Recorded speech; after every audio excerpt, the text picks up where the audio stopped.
Kailash Chandra Dictation, Volume 1, Transcription Number 4. Get ready, start. Sir, the Essential Commodities Act was passed 5 years ago, and when the minister yesterday came with an amending bill, we expected that he would give us a brief report on the working of this measure for the last few years. But unfortunately, we are kept in the dark in regard to the exact working of the Act and the nature of the difficulties the Minister is facing. Sir, as far as I know, many of the provisions of this enactment have been observed more in violation by his agents at the state level. The Food Minister may be very earnest, may be very able, and may be very anxious to see that the various provisions of the Act are implemented in the most effective manner at the state level, but unfortunately, his agents at the state level are not equally enthusiastic or equally anxious to observe the provisions of this enactment. The most important objectives of this enactment are to control the supply and distribution of commodities and to maintain a stable price level.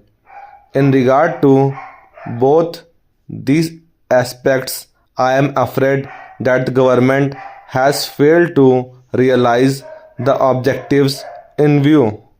Some time passed when there was scarcity of food grains. Attempts were made to make procurement from certain wholesale merchants and from rice mills.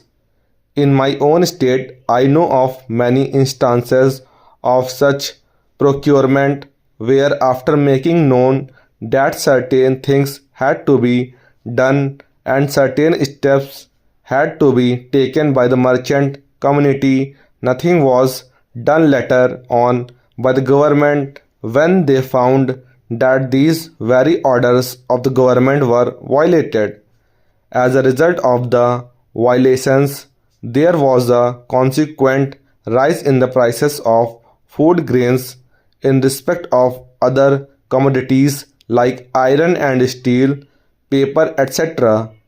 We see a lot of speculative activities, but the provisions of the Act have not been brought to bear on them.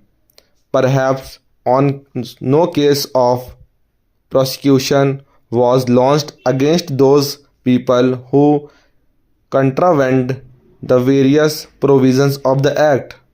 We are interested to know in how many cases the government have taken steps to prosecute individuals who have violated the various sections of the Act. The minister said that the powers under the Act were not adequate. We sympathize with the food minister, but I want to know what action has been taken in this regard by the various state governments. In regard to the amending provision, I want to know from the minister what would be his difficulty even if minor offences are taken to courts of law. For instance, the Motor Vehicles Act deals with various offences, both major and minor, and various minor offences under the Act are taken to courts and people are prosecuted. What is the difficulty in taking these cases of a minor nature to courts of law? There, the people will have some safety that they will get a hearing, and if the offences are really offences, then they would be prosecuted. Otherwise, they will be acquitted.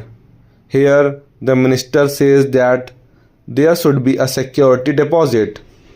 If there is a violation of a particular provision of the enactment, then the executive authority will have the power either to confiscate and part of the amount or the whole of the amount.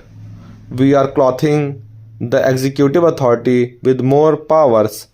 I do not grudge giving powers to the executive authority provided they are used properly and effectively and in a most fair manner. But unfortunately, there have been discriminations apart from the ineffectiveness of the various provisions. Wherever these provisions were used, there had been discriminatory use of these provisions against a few or in favor of a few. Normally, when officers are clothed with more powers, there is large scope for corruption. I feel that it would be desirable to avoid such malpractices, and it would be desirable, I think, that even for minor offences, the parties should have a chance to defend their actions. I do not think that this problem of dealing with minor offences will become complex or complicated in any way if we take them to courts of law.